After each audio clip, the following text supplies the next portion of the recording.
बिस्मिल्लाहिर्रहमानिर्रहीम। अस्सलाम वालेकुम नाज़रीन, आप यूट्यूब चैनल देख रहे हैं। मैं इमरान खान हूँ। सबसे पहले ज़रा फैसल वाडा की धमकी आप सुन लें और इस गुस्से की वजह क्या है ये बाद में देखते हैं, लेकिन धमकी आप देखें। फैसल वाडा कौन है आप जानते हैं।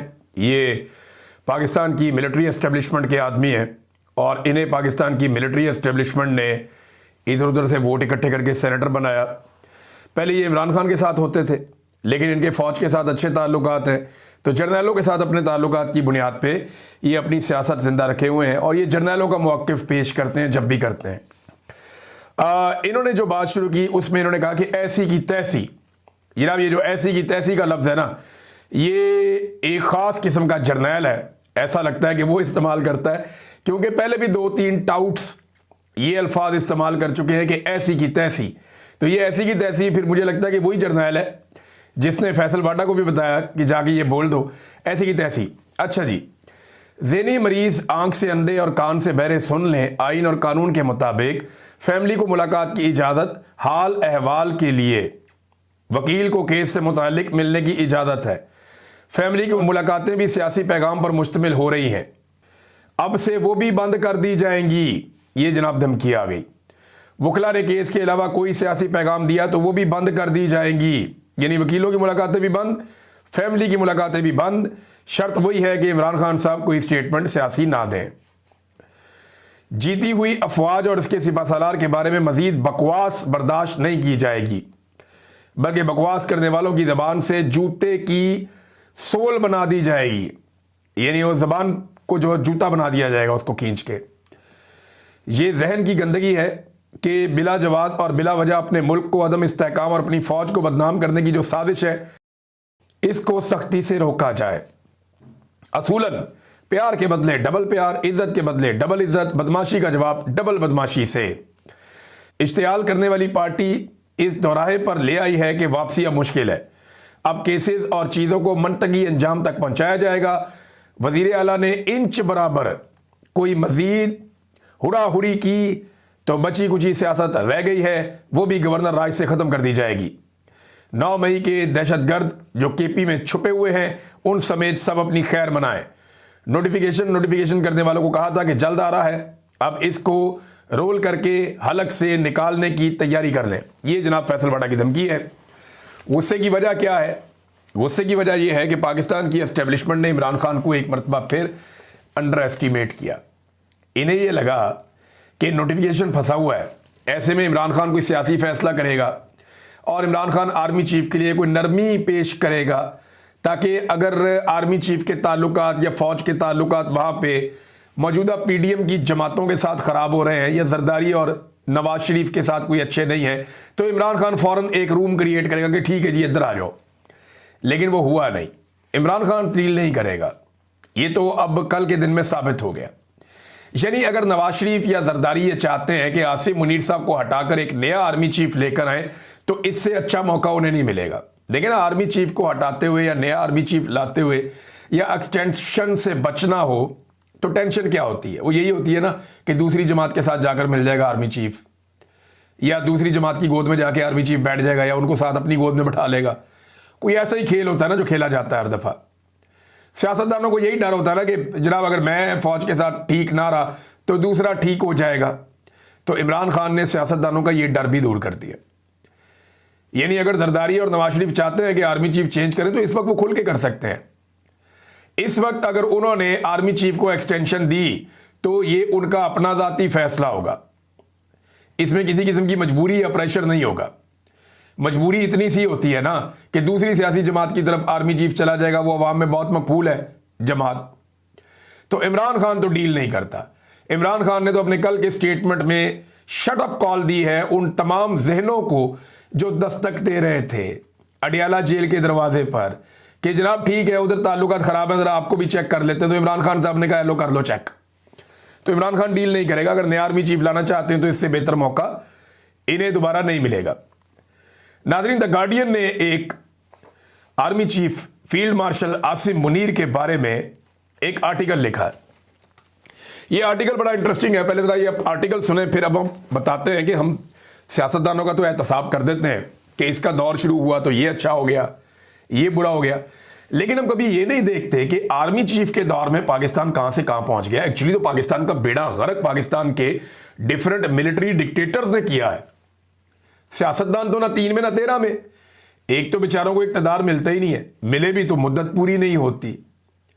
तो सियासतदानों के साथ तो बेचारों के साथ ये हालात रहते हैं। तो आर्मी चीफ तो सारे के सारे अपनी मुद्दत ना सिर्फ पूरी करके जाते हैं बल्कि एक्स्ट्रा टाइम लेकर जाते हैं, सारे इख्तियारात भी अपने पास रखते हैं। तो भाई मुल्क में जो अच्छा और बुरा हो रहा है वो भी इनके खाते में डालो ना। ये भी आपको देखना चाहिए कि एक आर्मी चीफ की मुद्दत मुलाजमत में पाकिस्तान कहां पहुंच गया। इस पर हम बात करते हैं, लेकिन पहले जरा ये आप देखें द गार्डियन का जो आर्टिकल है, इसका जो उन्वान है वो ये है कि Pakistan increasingly powerful army chief, a king above all, सबके ऊपर एक बादशाह। The rise and rise of Asim Munir. Asim Munir साहब की जनाब उठानी खत्म नहीं हो रही, और ये अब आलमी मीडिया कह रहा है, मैं नहीं कह रहा। आर्टिकल ये कहता है जी कि जनरल आसिम मुनीर की पाकिस्तान में बढ़ती हुई ताकत और 27वीं आईनी तरमीम के असरात पर मरकूज है। यानी इनकी ताकत जो है 27वीं आईनी तरमीम के बाद बढ़ी। और ये अहम नुकात की उन्होंने एक फहरिस्त दी है, और ये भी बताया कि जनाब आसिम मुनीर साहब पाकिस्तान के आर्मी चीफ हैं और किस तरह के हैं, इनका थोड़ा पस मंज़र बताया है। फिर ये सबसे ताकतवर शख्सियत के तौर पे अब जाने जाते हैं। मई 2025 में भारत के साथ झड़पों के बाद उन्हें 5 सितारा जर्नैल का ओहदा मिल गया। उन्हें अमेरिकी सदर डोनाल्ड ट्रंप का फेवरेट फील्ड मार्शल भी कहा जाता है, और अब उनकी ताकत तमाम मुसल्लह अफवाज, आर्मी, नेवी, एयरफोर्स पर फैली हुई है, सारा कुछ इनके कंट्रोल में।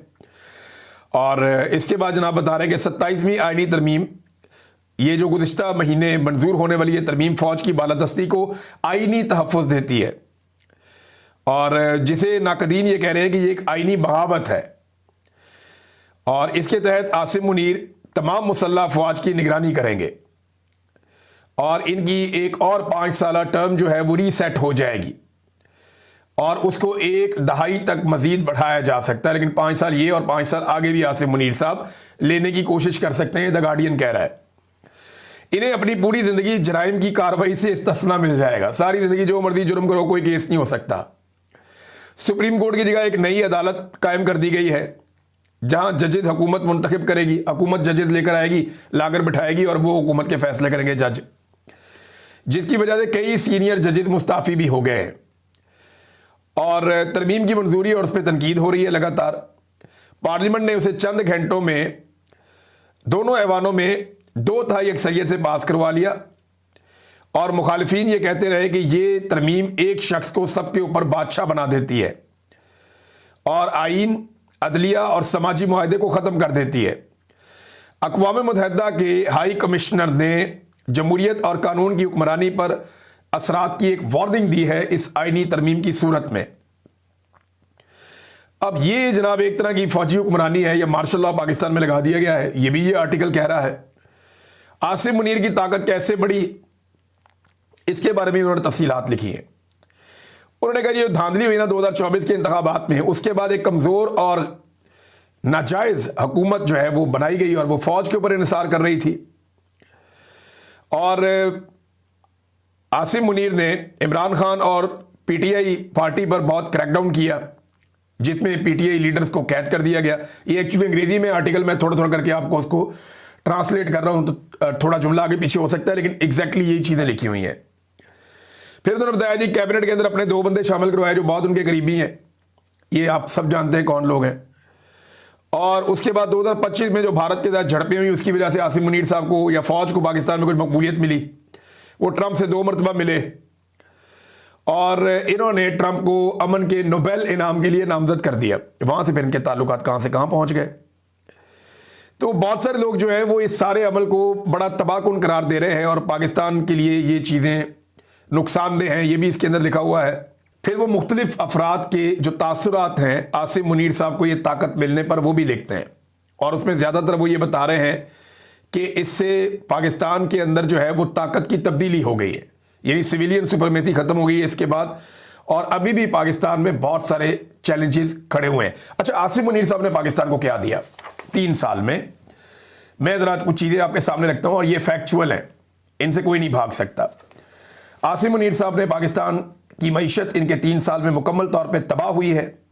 सरमायाकारी पाकिस्तान में 51 साल की जो रिकॉर्ड था वो टूट गया। कम तरीन सरमायाकारी पाकिस्तान में हुई है। इंसानी हुकूक की पामालियाँ पाकिस्तान के अंदर और पाकिस्तान से बाहर हर तरह की जो रिपोर्टें आ रही हैं उनके मुताबिक बदतरीन पामालियाँ इंसानी हुकूक की पाकिस्तान में की गई हैं। बदतरीन सियासी अदम इस्तेहकाम पाकिस्तान में मौजूद है। 3 साल तक रहा जब तक आसिम मुनीर साहब रहे, और पूरा जनरल इलेक्शन चोरी किया गया 2024 का, ये भी इन्हीं के दौर में हुआ। दहशतगर्दी में कई गुना इजाफा आसिम मुनीर साहब के दौर में हो गया। बेरोजगारी में एक नया रिकॉर्ड टूट गया आसिम मुनीर साहब के दौर में। पाकिस्तान से मल्टीनेशनल कंपनियां भाग गईं। पार्लियामेंट और अदलिया मुकम्मल तौर पे सरदंगू हो गए आसिम मुनीर साहब के दौर में। आज़ाद अदलिया नाम की कोई चीज़ पाकिस्तान में नहीं बची। मीडिया पर खौफनाक पाबंदियां लगाई गई आसिम मुनीर साहब के दौर में। दर्जनों सहाफ़ियों की नौकरियां, उनके काम, उनके प्रोग्राम्स बंद कर दिए गए।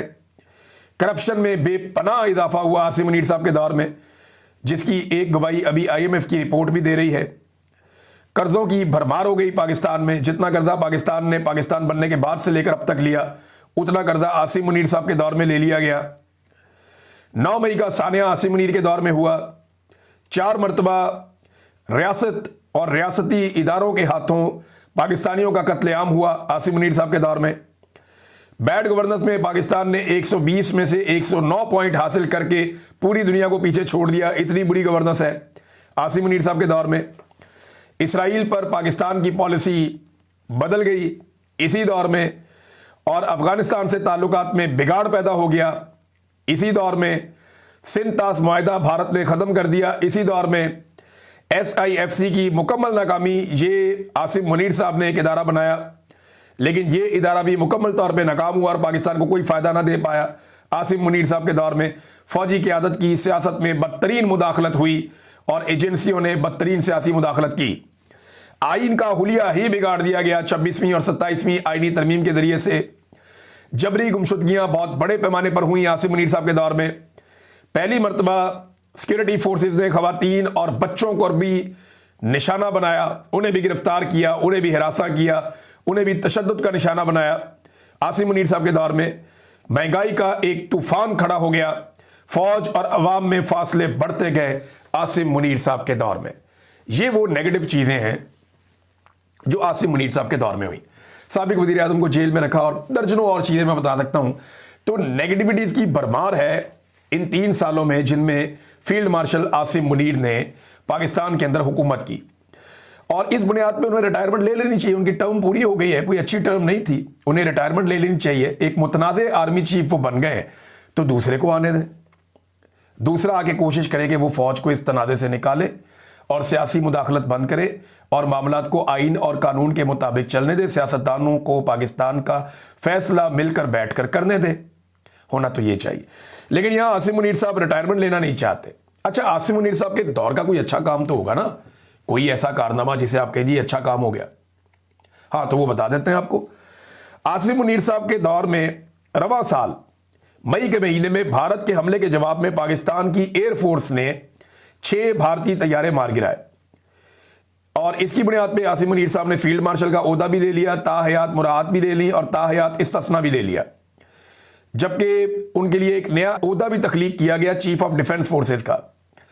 ये अब हो रहा है, यानी एक पॉजिटिव काम है वो पाकिस्तान एयरफोर्स ने किया है। 6 तैयारे गिराए हैं इंडिया के, और इसकी बुनियाद पे आसिम मुनीर साहब ने बहुत सारा फायदा भी ले लिया। अब इसी बुनियाद पे वो दोबारा भी 5 साल के लिए आर्मी चीफ रहना चाहते हैं, या ये जो बड़ा ओहदा मिल गया इसको वो एंजॉय करना चाहते हैं। लेकिन नवाज शरीफ और जरदारी के पास मौका है, अगर वो आसिम मुनीर को हटाना चाहते हैं तो बड़े आराम से हटा सकते हैं, बहुत आराम से हटा सकते हैं, क्योंकि इमरान खान डील नहीं करेगा। इमरान खान किसी की पीठ में खंजर नहीं घोंपेगा। अगर सियासतदान आज नया आर्मी चीफ लाना चाहे तो वो ला सकते हैं। ऐसी सहूलत पहले किसी और सियासतदान को मैसर नहीं थी। नाज़रीन, इमरान खान साहब की बहन अलीमा खानम साहिबा ने स्काई न्यूज़ को इंटरव्यू देते हुए बताया कि इमरान खान 90% मकबूल है पाकिस्तान में, और उसे कैद तन्हाई में डालना अवाम की आवाज़ को खामोश करना या दबाने के मुतरादिफ है, और ये चाहते हैं कि इमरान खान को लोगों के दिमागों से मिटा दें। तो ऐसा होता हुआ तो फिलहाल दिखाई नहीं दे रहा। पाकिस्तान में मकबूलियत बहुत ज़्यादा है इमरान खान साहब की। और एक चीज़, मोहम्मद ज़ुबैर साहब ने कुछ पोल खोले, ज़रा मैं आपके सामने रख देता हूँ, क्योंकि आसिम मुनीर साहब के दौर का जिक्र हो रहा है तो ये आ गया। गवर्नर स्टेट बैंक कह रहा है कि वक्त आ गया है कि हुकूमत अपनी पॉलिसी तब्दील करे। प्राइवेटाइजेशन के वजीर कह रहे हैं कि पाकिस्तान में सरमायाकारी के मौके हैं, लेकिन गवर्नेंस की बदतरीन सूरत की वजह से कोई यहां सरमायाकारी नहीं करेगा। गवर्नेंस के हवाले से अभी एक ग्लोबल सर्वे आया और उसने बताया कि पाकिस्तान का नंबर सबसे ही खराब है। ये जनाब मोहम्मद जुबैर साहब बता रहे हैं। फिर उन्होंने कहा जी national coordinator SIFC general Sarfaraz ने कहा कि पाकिस्तान में जितने टैक्सेस हैं कोई सरमायाकारी नहीं करेगा। उन्होंने कहा पाकिस्तान में बिजनेस एज यूजुअल नहीं चल सकता। हम यही बात करते थे तो हमें गालियां पड़ती थी। मोहम्मद जुबैर साहब ने कहा देखें ये बात जुबैर साहब अब उस दौर में करते थे जिस दौर में हालात मुख्तलिफ थे। यहां जिस मुल्क में इस वक्त मैं हूं यहां बहुत ज़्यादा टैक्सेस हैं। बरतानिया में यहां कारोबारी हजरात को बेशुमार टैक्सेस देने पड़ते हैं, लेकिन क्या है कि इनकी अदलिया काम कर रही है। यहाँ पे रूल ऑफ लॉ है, यहाँ पे आज़ादी इज़हार राय है, यहाँ पे जुल्म और ज़्यादती नहीं है, इंसानी हकूक़ की पामालियाँ नहीं हो रही, मैंडेट को कुचला नहीं जा रहा। तो इतने सारे टैक्सेस के बावजूद यहाँ पे काम चल रहा है। पूरी दुनिया से लोग इन्वेस्टमेंट लेकर इस मुल्क में आ रहे हैं, यहाँ पे आके कारोबार करना चाहते हैं। रोज़ाना बेशुमार ऐसे पाकिस्तानी मुझे मिलते हैं जो कोई ना कोई कारोबार या कर रहे हैं या मज़ीद कारोबार शुरू करना चाहते हैं। कोई किसी कारोबार में, कोई किसी कारोबार में। वजह क्या है? इतने सारे टैक्सेस दे के भी लोग यहाँ कारोबार कर रहे हैं। पाकिस्तान में तो इसके मुकाबले में टैक्सेस है ही कोई नहीं, कुछ भी नहीं। मसला खाली टैक्सेस का नहीं है, लोग टैक्सेस भी पे कर देते हैं। और भाई मुल्क का माहौल तो ठीक करो, मुल्क के अंदर कुछ थोड़ा सा इंसानियत तो पैदा करें। आप अदलिया को तो आज़ाद करें, मीडिया को तो आज़ाद करें, पार्लिमान को तो आज़ाद करें, इंसानी हकूक़ की पामालियाँ तो बंद करें, रूल ऑफ लॉ तो पाकिस्तान में होने दें। ये चीज़ें हो जाएंगी तो लोग इन्वेस्टमेंट कर देते हैं। लोग नहीं चाहते पाकिस्तान से पैसा लेकर बाहर भागना। मल्टीनेशनल कंपनियां भाग रही हैं, बहुत मुनाफा है पाकिस्तान में। मामला ये नहीं है कि ये चीज़ ठीक करो, ये चीज़ ठीक करो, जो चीज़ ठीक करनी है उसको ठीक करो। ये इनकी खोपड़ी में बात घुसती क्यों नहीं है कि टैक्स को ठीक करना, फलाने बंदे को उठा के यहां लगा देना, ये टैक्स कलेक्शन को ठीक करना, रेवेन्यू डिपार्टमेंट को, इससे नहीं मुल्क ठीक होगा। वो हसीना वाजिद ने इतनी जबरदस्त इकोनॉमी चलाई, लोगों ने जूते मार के निकाला अपने मुल्क में से। वजह यह है कि जब इंसानी हकूक नहीं होते, रूल ऑफ लॉ नहीं होता, लोगों का इस्तेहसाल किया जाता है, तो फिर ये हो जाता है, नतीजा यही निकलता है। तो जनाब नतीजा तो यही निकलना है। अब नाजरीन, हमारे जो जर्नलिस्ट गिरफ्तार थे उनके बारे में मैं मुख्तसर आपको बता दूं कि सोराब बरकत साहब को वही किया फार्मूला जो ये मेरे साथ करते थे, बाकी लोगों के साथ करते रहे। ये रजीम इस चीज़ के लिए मशहूर है। तो इन्होंने सोराब बरकत पे एक और मुकदमा डाल दिया, तौहीन मरियम नवाज का मुकदमा। शाबाश भाई। और जनाब के siyaasat.pk ने कोई चीज़ चलाई थी तो सोराब को इसके अंदर इन्वॉल्व करो, इसके अंदर उठा लो। अब 2 दिन का रिमांड फिर ले लिया। इस दफ़ा मियाँ अली अशफाक साहब गए थे, उन्होंने जाके आर्गूमेंट किए बड़े लंबे चौड़े। वहाँ पे जज साहब के साथ बातचीत हुई, प्रोसिक्यूशन के पास किसी चीज़ का जवाब भी नहीं था, लेकिन जज ने 2 दिन का रिमांड दे दिया। अब आपको पता है कि अदलिया को कैसे कंट्रोल किया जाता है। दूसरी जानिब आगा शेख सरवर और राय गुलाम अली, उन दोनों की शनाख्त पीरियड मुकम्मल करके आज पेश करना था, तो वहाँ आकर पुलिस ने कह दिया जी कि अभी हमें और टाइम दे दें। वहाँ पे भी बहुत आर्गूमेंट हुए, लेकिन जज ने वहाँ पे भी 2 दिन दे दिए, जनाब 2 दिन और आप शनाख्त परेड कर लें। देखिए आगा शेख सरवर ने बताया था कि उनके ऊपर तशद्दुद किया गया है। ये क्या वजह है कि इतने दिन गुजरने के बावजूद आगा शेख सरवर साहब को और राय गुलाम अली साहब को अदालत में पेश नहीं किया जा रहा? क्या उनके जिस्म पे कोई टॉर्चर के निशान हैं? क्या कोई ऐसी चीज़ है जो पुलिस नहीं चाहती कि अदालत के अंदर खड़े होकर ये जर्नलिस्ट बताएं या उस चीज़ को खोलें? अब 2 दिन का टाइम जज ने मजीद दे दिया, पता नहीं इन 2 दिनों में क्या किया जाएगा। बहरहाल पाकिस्तान में इंसाफ का तो जनाजा ही हो गया। ये एक जज की कहानी आप देख लें। एक जज का बेटा गाड़ी चला रहा था और इसका काम चेक करें ज़रा आप। ये जस्टिस मोहम्मद आसिफ, ये जज को लाया गया जनाब इस्लामाबाद हाई कोर्ट में। इसके बेटे ने एक्सीडेंट कर दिया। अब मरियम नवाज खान साहिबा ये बताती हैं कि जिस वक्त एक्सीडेंट हुआ तो उस वक्त वो अकेला नहीं था, यानी ये बच्चा अंडर एज है, इसकी उम्र भी पूरी नहीं है, आईडी कार्ड और लाइसेंस भी नहीं है, और ये बड़ी बड़ी V8 गाड़ी चला रहा है, लैंड क्रूजर। इतनी बड़ी गाड़ी, एक तो जज साहब के पास ये आती कहाँ से है? ये तो करोड़ों रुपए की गाड़ी होती है, बहुत महंगी गाड़ी है। बहरहाल उनका बच्चा चला रहा था और उसने 2 बच्चियों को जो स्कूटी चला रही थी उनको नीचे देकर कत्ल कर दिया। अब 2 दोस्त भी उसके साथ थे लड़के के, पुलिस ने जज साहब के बेटे को गिरफ्तार नहीं किया क्योंकि उसने बता दिया कि जनाब मेरे अब्बा जो है वो जज हैं हाई कोर्ट में, और जस्टिस आसिफ मौके पर खुद पहुंच गए। बेटे को उन्होंने आगे घर भेज दिया। ओ भाई, तेरे बेटे ने एक बेटी मार दी है, दूसरी आखिरी सांसें ले रही है, सड़क पे पड़ी हुई है, तू कैसा जज है भाई कि तूने आके अपने बेटे को घर भेज दिया? अब ये रिपोर्ट अगर ठीक है तो शर्म आनी चाहिए, डूब के मर जाना चाहिए ऐसे जज को कि बेशर्म आदमी, वहां पे 2 बच्चियां पड़ी हुई हैं। ये रिपोर्ट अगर ठीक है तो फिर ये बेशर्मी है, मैं बेशर्म आदमी कहूंगा अगर ये रिपोर्ट ठीक है तो। ये कंडीशन है। लेकिन आप देखें, हरकत चेक करें, वो एक बच्ची आखिरी सांसें ले रही है, एक फौत हो गई है इस रिपोर्ट के मुताबिक। वो कहते हैं बेटे को घर भेज दिया और उसके दोस्तों को भगाया और कमजोर एफआईआर दर्ज की गई। ये एफआईआर बनती थी 320 कि जनाब ये एक्सीडेंट में कत्ल किया गया, ये रैश ड्राइविंग की गई है, ये गलत ड्राइविंग करते हुए उसका तो हक भी नहीं बनता, तो ये तो मुकदमा बनना चाहिए था, 10 साल की सजा होनी चाहिए थी। जज ने अपने बेटे के खिलाफ जो दफा लगवाई वो भी कमजोर लगवाई 322 की, यानी मार्जिन रख लिया कि दियत की सूरत में उसका बेटा बच जाए। ये है पाकिस्तान में इंसाफ का सिस्टम। अंदाजा करें आप ये कैसी बेशर्मी और ढिठाई है कि एक जज वहां पे जाता है और ये करता है। अहम बात यह है कि जिस वक्त जज मौके पर पहुंचे एक लड़की दम तोड़ चुकी थी जबकि दूसरी की सांसें चल रही थी, लेकिन एम्बुलेंस ताखीर से आने की वजह से दोनों वफात पा गई। लेकिन जज साहब ने अपने बेटे को फरार करा के मामला संभालना बेहतर जाना। लड़कियों का क्या था, चल बसी। ये मरियम नवाज खान ने लिखी है, बड़ी तकलीफ दे बात, मुझे बहुत तकलीफ हुई है। यानी आप अंदाजा करें कि कैसी ढिठाई, बेशर्मी और बेगैरती है कि वहां पे 2 बच्चियां पड़ी हुई हैं और जाके उनको उठाओ, फौरी तौर पे उनको अस्पताल पहुंचाओ, और किसी की जान बचती है तो जान बचाओ, और भाड़ में भेजो ऐसे बेटे को जो यार लोगों की बच्चियों को गाड़ियों के नीचे देकर मार रहा है, और अपने घर भगा दिया और बाद में सुबह पेश कर दिया। मुकदमे के बाद एक कमजोर मुकदमा करवाया, फिर बेटा पेश कर दिया। क्यों? रात को बेटा नशे में था या बेटे के साथी नशे में था जिनको पेश नहीं किया गया, रात को गिरफ्तार नहीं करवाया गया? ये सवालात तो अब उठेंगे, और इस किस्म के जजेस इंसाफ देने के लिए लाकर बिठाए गए हैं हाई कोर्ट में। अंदाजा करें आप। अब तक के लिए इतनी, अपना ख्याल रखिएगा, अपने इस चैनल का भी। अल्लाह हाफ़िज़।